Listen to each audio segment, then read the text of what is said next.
جب نہ جان جا رہی ہو نہ عزت جا رہی ہے تو پھر پیسہ بھی شریعت میں حکم ہے کہ اس کی بھی حفاظت کرو. دنیا مسافر خانہ ہے. میں بار بار بیان میں کہتا ہوں, میں کیا کہتا ہوں, قرآن کہتا ہے, لیکن اس کا مطلب یہ نہیں ہے کہ اس میں چیزیں پھینکنا شروع کر دو آپ کہ یار ویسے ہی گزر جائے گی تو کوئی بات نہیں, اڑا دو, ختم کر دو, مر جائیں گے تو ویسے ہی ختم ہو جائے گا. تو مر جائیں گے تو ختم ہوگا, لیکن اس سے پہلے ختم ہو گیا تو ٹائم سے پہلے مر جائیں گے.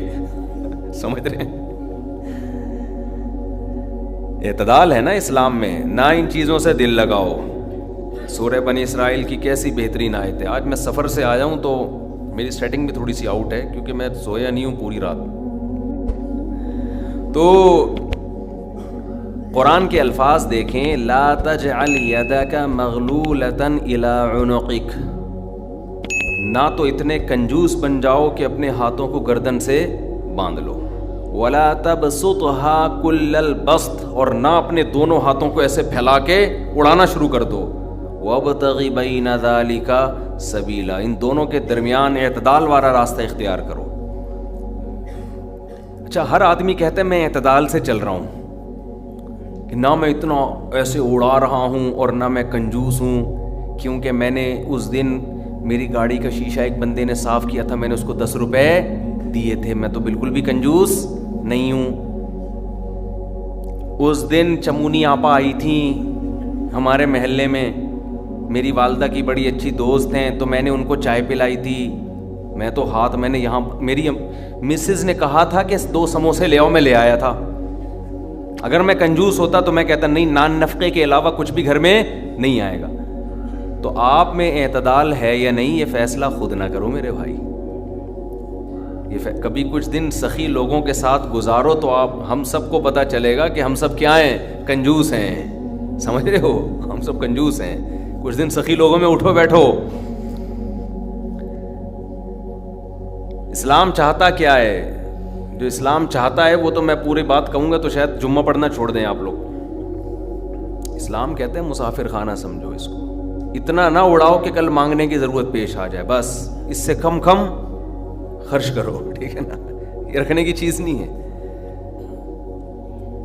لیکن ہم یہ نہیں, ہم نے تو کتنے سالوں کا جمع کر کے رکھا ہوا ہے, جمع ہوتا جا رہا ہے, ہوتا جا رہا ہے, ہوتا جا رہا ہے, پلاٹ کی شکل میں, گولڈ کی شکل میں, دکانیں, پھر پراپرٹی, ہوتے ہوتے ہوتے. کمال کی بات یہ, اسلام کمانے سے منع نہیں کر رہا, جمع کرنے سے منع کر رہا ہے. اور ہم نے دینداروں کو دیکھا ہے کمانے کی زیادہ کوشش نہیں کر رہے, جمع زیادہ سے زیادہ کر رہے ہیں. عجیب بھائی, ارننگ بڑھاؤ, اپنی ڈبل کر دو, اس میں فائدہ ہے. مسلمان پاورفل ہوگا تو اسلام ترقی کرے گا. تو کہتے ہیں نہیں یار میری آمدن مہینے کی اتنی ہے تو مجھے کیا ضرورت ہے. لیکن اس آمدن کو کیا کر رہے ہیں, جمع کر رہے ہیں. بھائی کمائی ڈبل کر دو تاکہ خرچ بھی کیا ہو جائے, خرچ اچھی جگہوں پہ شروع کر دو. اپنے لیے نہیں کماؤ, قوم کے لیے کمانا شروع کر دو نا. ڈبل کمانا شروع کر دو, 4 گنا کمانا شروع کر دو, لیکن اس کمائی کو پھر خیر کے کاموں میں خرچ کرو. نبی صلی اللہ علیہ وسلم نے فرمایا, ایماندار تاجر وہ شخص جو اس لیے تجارت کرے کہ لوگوں کے سامنے ہاتھ نہ پھیلانا پڑے, ایمانداری کے ساتھ تجارت کرے. پیغمبروں کے ساتھ ہوگا قیامت کے دن. حضرت عثمان اگر تھوڑا کماتے تو 400 گھوڑے دیتے جہاد میں, بولو نا. گھوڑا لینڈ کروزر تھا اس زمانے کی, 400 V8 حضرت عثمان نے دیے ہیں. کتنا کمایا ہوگا. ہاں, اتنا کمانا کہ آپ اپنے صحت کی کبھی خیال نہ کر سکیں, آپ بیوی بچوں کو بھی ٹائم نہ دے سکیں, وہ پھر کمانے میں بے اعتدالی ہے. کمانے کا ایک حد تک آپ کے ٹائم اور جسم سے تعلق ہے, اس کے بعد کھوپڑی سے تعلق ہے. کھوپڑی نہیں استعمال کر رہا, گدھا بنا ہوا ہے, محنت بہت کر رہا ہے. ہم نے ایسے کمانے والے دیکھے ہیں کہ سارا دن کمانے کی فکر میں ہوتے ہوتے بچوں کی فکر ہی نہیں ہے, بیوی کو ٹائم نہیں دے رہے, ماں باپ کو ٹائم نہیں دے رہے, اپنی صحت کو ٹائم نہیں دے رہے. تو زیادہ کمانے کا یہ مطلب ہرگز نہیں ہے. زیادہ کمانے کا مطلب یہ ہے کہ کمانے میں ٹائم تو آپ نے اتنا ہی دینا ہے جتنا آپ کی صحت اجازت دیتی ہے. نماز کا ٹائم نکلے, تہجد کا ٹائم نکل جائے, تسبیحات تلاوت کا ٹائم نکلے اس میں آپ کے لیے, کچھ اللہ کا ٹائم بھی نکلے, کچھ دین کی تبلیغ کا ٹائم بھی نکلے, کچھ پڑھائی کا ٹائم بھی نکلے. ویڈیو نہیں بنائے بھائی, یہاں لکھا ہوا ہے نا کچھ پڑھائی کا ٹائم بھی نکلے. یہ تمام چیزوں کا ٹائم نکلنے کے ساتھ ساتھ پھر کمانے کو ٹائم دینا ہے. اس میں پھر جب اتنا ٹائم دے کے پھر پلاننگ کر کے اس کو بڑھانے کی کوشش کرنی ہے, یعنی ارننگ کو بڑھانے کی کوشش کرنا ہے. یہ نہیں کہ آپ نے ٹائم زیادہ دینا شروع کر دیا. اس میں ٹائم زیادہ دینے سے تو آپ کی صحت کو نقصان ہوگا نا. ارے 5 نمازیں تو پڑھنی پڑیں گی نا ٹائم پہ, پھر تلاوت روزانہ کرنی ہے کہ نہیں کرنی ہے, صبح و شام کی تسبیحات ہیں وہ بھی کرنی ہے, تہجد کی بھی کوشش کرنی ہے, باپ کو بھی ٹائم دینا, اماں کو بھی, بیوی بچوں کو بھی, پھر باقی پھر اپنی ایکسرسائز وغیرہ صحت کو بھی, پھر باقی ٹائم کس کو دینا ہے, وہ پیسہ کمانے کو دینا ہے. پھر اس پیسہ کمانے کے کو جتنا ٹائم آپ نے دے دیا تو اس میں آپ کہہ سکتے ہیں کہ پھر ہم اس کو بڑھائیں کیسے. ہم تو 8 گھنٹے کمانے کو دے رہے ہیں, اب اس میں کیسے بڑھائیں ہم. تو بھائی کھوپڑی استعمال کر کے کیا کریں, اس کو بڑھائیں. کھوپڑی سے چیزیں بڑھ جاتی ہیں. کھوپڑی تو استعمال مسلمان کر ہی نہیں رہا ہے نا. اب یہ کہ کیسے کھوپڑی استعمال کریں, تو آپ خود استعمال کرو کہ یار میں یہ کام کر رہا ہوں تو میں اگر یوں کر لوں تو یہ ایسے بھی ہو سکتا ہے. یہ بیٹھیں گے تو سمجھ میں آئے گا انشاءاللہ آپ کے خود, لیکن بیٹھتے ہی نہیں ہیں, سوچتے ہی نہیں ہیں. جو جہاں کھڑا ہے وہیں کا وہیں رہے گا وہ. خیر, تو میں کیا عرض کر رہا تھا, وہ تو بات ختم ہو گیا. آپ لیٹ آئے نا, اصل بات کچھ اور شروع ہوئی. اچھا خیر, جلدی سے بات کو میں لے کے آتا ہوں. تو اعتدال جو ہے نا, سخاوت, سخی لوگوں میں آپ اٹھیں گے بیٹھیں گے تو پتہ چلے گا کہ اعتدال کسے کہتے ہیں. عربوں میں بڑی سخاوت ہے, ہم نے علماء میں بڑی سخاوت دیکھی ہے. تو سخاوت کا مطلب یہ ہے کہ آپ اتنا خرچ نہ کریں کہ کل آپ کو مانگنا پڑ جائے. اس کا علماء نے ایک معیار بیان کیا ہے, وہ خوب اچھی طرح سمجھ لیں, وہ بڑا زبردست معیار ہے کہ اپنے اور اپنے بیوی بچوں کے لیے 1 سال کا ذخیرہ کر لیں پیسوں کا, چاہے وہ گولڈ کی شکل میں ہو یا کرنسی کی شکل, بہتر ہے گولڈ کی شکل میں ہو. آج اگر آپ جاب لیس ہوتے ہیں تو 1 سال تک اگر آپ کو جاب نہ بھی ملے تو آپ نے جو پیسہ اسٹور کیا ہوا ہے اس سے اسی معیار کی زندگی اپنے گھر والوں کو دے سکتے ہیں جو اب تک دیتے آئے ہیں. اور یہ 1 سال آپ کے پاس جاب تلاش کرنے کا یا کاروبار دوبارہ سے اٹھانے کا آپ کے پاس موقع ہے. 1 سال سے زیادہ کی پھر کوئی انتہا نہیں ہے. لوگ کیا کرتے ہیں, جمع کر رہے ہیں کہ کل اگر جاب چلی گئی, کل اگر کاروبار ٹھپ ہو گیا تو بھائی کل کیا, پھر تو خبر تک کا رکھو سنبھال کے, وہ تو پھر ٹینشن سے ہی دنیا سے جاؤ گے. تو کچھ اللہ پہ توکل کرو نا اس معاملے میں. اللہ ہمارے بس میں یہ تھا, 1 سال ایک خاص مقدار ہوتی ہے, اس میں چاروں موسم آ جاتے ہیں. بھائی کاروبار آپ کا نہیں چلا, سردی میں نہیں چلا تو ہو سکتا ہے گرمی میں چل جائے, خزاں میں چل جائے, بہار میں چل جائے, تو کبھی نہ کبھی تو چلے گا. نہیں چلا تو پھر اللہ نہیں چلانا چاہتا, وہ اسی میں اللہ کرے بیٹھ کے. جو آدمی اللہ پہ اعتماد توکل نہیں کرتا وہ تو کبھی زندگی میں سکون میں آ ہی نہیں سکتا ہے. تو 1 سال کا اسٹور کر لیں آپ. اور بہت اللہ نے پیسہ دیا ہے تو بچوں کے لیے ایک پراپرٹی لے کے ڈال دی, پلاٹ 2-4 لے کے ڈال دیے. مرنے کے بعد بچے بالکل روڈ پہ نہ آ جائیں, بس باقی کیا کرو, کھاؤ کھلاؤ. ٹھیک ہے, کیا کریں. ایک لطیفہ سنا دوں, ہمارے ایک دوست نے بھیجا تھا, بڑا زبردست قسم کا. ہمارے ایک دوست ہیں لاہور میں, انہوں نے کسی کا لطیفہ بھیجا, لیکن لطیفہ بڑا سبق آموز ہے. وہ ایک آدمی گیا گوشت کی دکان پہ, شاید آپ لوگوں نے بھی سنا ہو, اور کہنے لگا کہ 1 کلو گوشت دے دو. اتنے میں ایک بندہ آیا, یہ آدمی لینڈ کروزر میں گیا نا, بڑی VIP گاڑی میں, مالدار آدمی ہے. گوشت کتنا لے رہا ہے, 1 کلو. دوسرا آدمی آیا, اس نے کہا بھائی 10 کلو گوشت دے دے, چانپیں بھی اور دل بھی, کلیجی بھی, پٹ کا گوشت الگ, بکرے کی الگ نکال, فلانے الگ نکال. بڑے بھائی وہ کسائی اس کو چھوڑ کر اس کے پیچھے لگ گیا نا, اس کو پہلے گوشت بنا کے دیا. یہ جو 1 کلو والا تھا نا, 1 کلو والا, اس کو غصہ آیا کہ یار اس کو تو 10 کلو دے رہا ہے کم بخت, 10 کلو والے کو پہلے دے رہا ہے. اس نے کہا بھائی وہ اس کا آرڈر بڑا ہے, وہ پرانا کسٹمر ہے ہمارا. اس نے کہا یار اس کے پاس اتنا پیسہ کہاں سے آیا کہ اتنا ویسے گوشت لے کے جا رہا ہے. اس نے کہا بات یہ ہے کہ اس کی 4 بیویاں ہیں. اس کی کتنی بیویاں ہیں, 4 بیوی, 4 بیوہ ہیں.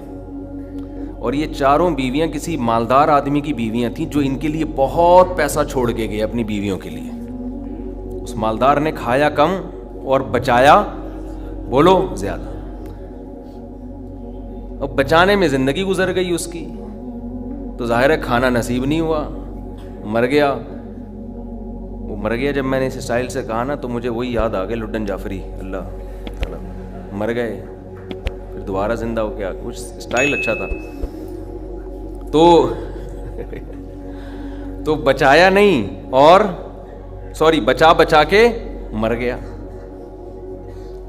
اب ظاہر ہے بیوی جو تھی ان کو پیسہ مل گیا ٹھیک ٹھاک، اب ان کے پاس پیسہ ہے، بندہ مارکیٹ سے شارٹ ہے. عورت کو ظاہر ہے پیسے کے ساتھ شوہر بھی تو چاہیے نا، اس میں بھی ڈیزائرز ہیں، اس کو بھی ضرورت ہے میاں کی. تو یہ غریب کا جذبہ تھا 4 شادیاں کرنے کا نا، تو یہ کرتا چلا گیا. پرانے والے کا سارا پیسہ کس کے پاس آ گیا؟ اب یہ بیوی کے خرچے پہ کھا رہا ہے، یہ بچا نہیں رہا، ظاہر ہے عورت کا پیسہ ہے. تو یہ دوسرے کے پیسے پر ان کی بیویوں سے شادی بھی کی ہوئی ہے اور اس دوسرے کے پیسے پر کھا بھی رہا ہے، اس لیے یہ 10 کلو گوشت لے کے جاتا ہے. سمجھ رہے ہو؟ اس نے فوراً کہا میرے لیے بھی 10 کلو بنا دے، میں نہیں چاہتا میرے مرنے کے بعد میرا ہوا بچا پیسہ کوئی اور بے غیرت استعمال کرے. معذرت کے ساتھ، ابے پہلے خود تو کھاؤ. اس وقت جو تمہاری حاضر سروس بیوی ہے، بولو تم جب تک میری بیوی ہو تو کھاؤ، ٹھیک ہے نا، تم بھی کھاؤ میں بھی کھاؤں گا. مر گئے تو بھائی وہ اس کے لیے نکاح کا دروازہ، اور جب ہمارے بیانات چل رہے ہیں تو یہ تو اور دروازہ کھل گیا ہے. پہلے تو بیوہ کو رشتہ ہی نہیں ملتا تھا نا، اب تو بہت سی بیوہ ایسی مارکیٹ میں آ گئی ہیں، پیسہ بہت ہے بندہ نہیں ہے، ہم اپنے خرچے پہ شادی کرنے کے لیے تیار ہیں، کوئی شریف آدمی مل جائے ہمیں. اب تو ایسی بیوہ بہت آ گئی ہیں مارکیٹ میں کہ جی پیسہ ہمارے میاں بہت چھوڑ کے گیا، بندہ نہیں ہے. تو میں نہیں کہہ رہا آپ بیوی کے لیے پیسہ نہ بچائیں، لیکن یہ دماغ میں رکھیں کوئی بغیرت آپ کے پیسے پہ آپ کی بیوی کے ساتھ زندگی گزارے گا، خرچہ آپ کا ہوگا، آپ اس کو پیسہ دے کے جا رہے. تو اعتدال اس چیز میں ضروری ہے. ایسے لاوارث نہ چھوڑو اپنے بیوی بچوں کو، لیکن اعتدال، اتنا بھی نہ دو کہ ہری ہری سوجنا شروع ہو. بچوں کے لیے بھی بناؤ کچھ. خیر، کہاں سے کہاں بات چلی گئی یار. تو جلدی سے بات کو سمیٹتا ہوں، کیا کروں پھر گھوم پھر کے ادھر ادھر دائیں بائیں جانے لگتے ہیں. تو یہ میں ان لوگوں کے لیے یہ لطیفہ ہے جو بہت زیادہ بچانے کی فکر کرتے ہیں. میں کہتا ہوں نا، آپ اپنی اولاد کے لیے بچا رہے ہو، اپنی اولاد کے لیے بچا رہے ہو، کھا نہیں رہے، نہ خرچ کر رہے ہو بچوں کے. تو بچے پھر جب بچوں کے پاس آئے گا تو وہ اپنے بچوں کی فکر میں بچائیں گے. تو آپ بھی تو خود کسی کے بچے ہو نا، آپ کھاؤ، بولو مجھے اپنے ابا کے بچوں کی فکر ہے، میرے ابا نے میرے لیے چھوڑا تھا، میرے بچوں کے لیے تھوڑی چھوڑا تھا. اور اگر آپ کے ابا نے آپ کے بجائے آپ کے بچوں کے لیے چھوڑا تھا تو آپ کے ابا تو بڑے بے وقوف تھے، کیونکہ بچوں کے لیے بھی اس لیے چھوڑا کہ وہ اپنے بچوں کے لیے چھوڑیں. پھر تو کھائے گا کون پھر اس کو بیٹھ کے؟ بات یہ کہ اللہ پہ اعتماد اور توکل بالکل ختم. یہ بھول گئے ہیں کہ جب انسان دنیا میں آتا ہے تو صرف پیٹ نہیں لے کے آتا، 2 ٹانگیں 2 ہاتھ کمانے کے لیے لے کے بھی آتا ہے. آپ کا بچہ اپاہج ہے تو سمجھ میں آتی ہے بات، 2 ہاتھ 2 ٹانگیں، تو بھائی جیسے آپ نے کمایا وہ بھی کمائے گا انشاءاللہ. جب آپ پیدا ہوئے تھے خدا نے آپ کی ماں کی چھاتیوں میں آپ کے لیے رزق پیدا کیا تھا. آپ کا بچہ پیدا ہوا تو اس کی ماں کی چھاتیوں میں بھی خدا نے رزق پیدا کیا ہے. تو اس کا مطلب رزق بچہ لے کر آ رہا ہے. تو فکر کرو اعتدال کے ساتھ، اس کو سروں پہ مسلط نہ کرو، مسلط نہیں کرو. مسلط اتنی کرو کہ بس میں نے کمانا ہے، بیوی بچوں کو فی الحال کھلانا ہے میں نے، اس کے علاوہ رزق کے دروازے کھل رہے ہیں تو کھلے، جتنا اللہ کھول دیتا ہے. بعض دفعہ نہیں کھولتا اللہ تعالیٰ، یبسط الرزق لمن یشاء ویقدر، جس کے لیے چاہتا ہوں رزق کھول دیتا ہوں، جس کے لیے نہیں چاہتا وہ ایڑیاں کس رگڑ لیتا ہے مگر رزق کا دروازہ نہیں کھولتا. تو ٹینشن کس بات کی ہے؟ یہ تو اللہ کے ہاتھ میں ہے. آپ نے کوشش کرنی ہے، نتیجہ آپ کے ہاتھ میں نہیں ہے. اللہ غریب رکھے تو بھی خوش، انجوائے کرو یار، جس نے مجھے کھلا دیا تو بس میری ضرورت بھی 2 پراٹھے ہیں تو میرے بچوں کی بھی یہی ضرورت ہے، اللہ ان کو بھی کھلا دے گا. اللہ میں لاہور سے آیا ہوں، پراٹھا آتے ہی پراٹھا کھایا ہوٹل پہ جا کے، اتنا مزہ آیا کہ سبحان اللہ. نہیں ملتے پنجاب میں یہ والے پراٹھے، یہ چیز نہیں ہے پنجاب میں. پنجاب میں لسی ہے، پائے ہیں ہوں گے بھائی، یہ چیز نہیں ہے بھائی. رفیع بھائی بہت دیکھ لیا، مایوس ہوتا ہے نا انسان جا کے، وہ ناشتے کا وہ لک ہی نہیں آ رہا ہوتا. تو ہماری ضرورت بس یہی ہے تو اللہ دے دے تو ٹھیک ہے بھائی, کچھ بہت دے دیا, کھا بھی لیا, استعمال بھی کر لیا, تو چلو یار ایک آدھ بحریہ ٹاؤن میں بچوں کے لیے پلاٹ بنا کے چھوڑ دیا, مر آ جائیں گے تو چلو. اس سے زیادہ tension tension tension tension tension آخرت کی ہے. ہمارے ایک دوست نے پراپرٹی لی, اس کے ساتھ ہی قبرستان بھی ہے, تو بار بار وہاں کھڑے ہو کے بول رہے ہیں کہ یار دیکھو, میں ان سے کہہ رہا تھا, ان کو ڈرا رہا تھا, میں نے کہا آپ اپنا پلاٹ دیکھ دیکھ کے خوش ہوتے رہتے ہو, اصل پلاٹ تو یہ ہے, یہاں ہے, تھوڑے دنوں میں کدھر آنا ہے, ادھر آنا ہے. میں نے کہا یہاں آپ جو پلاٹ لیا اس پہ مکان بناؤ گے 10 15 20 سال کی کہانی ہے آپ کی, اس سے زیادہ کی مجھے سفید بال دیکھ کے لگ رہا ہے کہ ہوگی نہیں. اور یہاں 20,000 25,000 30,000 پتہ نہیں کتنا رہنا پڑے. تو جب اپنی پراپرٹی کو دیکھنے جاؤ, ساتھ میں یہ قبرستان پہ تھوڑی دیر کھڑے ہو کر دیکھ لیا کرو کہ یار آنا کہاں ہے, ادھر ہی. تو اتنا زیادہ خوش ہونے کی بالکل بھی ضرورت نہیں ہے. اس کی تیاری کیا کی ہے, اس قبر کی, اس کی تیاری کرو. اس کی تیاری ہے راتوں کو تہجد, اللہ کے سامنے گڑ گڑانا, نظر کی حفاظت کرنا, حرام کھانے سے اپنے آپ کو بچانا, اپنی اولاد کی اچھی تربیت کرنا. یہ اس کی تیاری ہے اس قبر کی. ذکر کرنا, دیکھو یہ جو ہم ذکر کرتے ہیں نا, لا الہ الا اللہ یا سبحان اللہ والحمد للہ, یہ ہلکے کلمات نہیں ہیں. لوگ اس کو ہلکا سمجھ رہے ہوتے ہیں نا, کہ کوئی تسبیح پکڑ کے لا الہ الا اللہ اللہ اللہ کر رہا ہے بیٹھ کے, کیا کر رہا ہے, ٹائم ویسٹنگ, معاذ اللہ. اللہ کو سب سے زیادہ یہ عمل محبوب ہے کہ میرا تذکرہ کر رہا ہے. ہم جب دنیا کا تذکرہ کرتے ہیں, پراپرٹی وہاں چلی گئی, ابے تجھے پتہ ہے وہ بھی ہاتھ سے نکل گئی پراپرٹی, اور یہ بھی ہو گیا اور وہ بھی ہو گیا, ابے تجھے پتہ ہے آج کل کون سا بزنس چل رہا ہے, صبح و شام دنیا دنیا دنیا جو کرتے ہیں نا, اس میں ہمیں دلچسپی ہے, اللہ کو کوئی دلچسپی نہیں ہے. یہ فنا ہونے والی چیز ہے.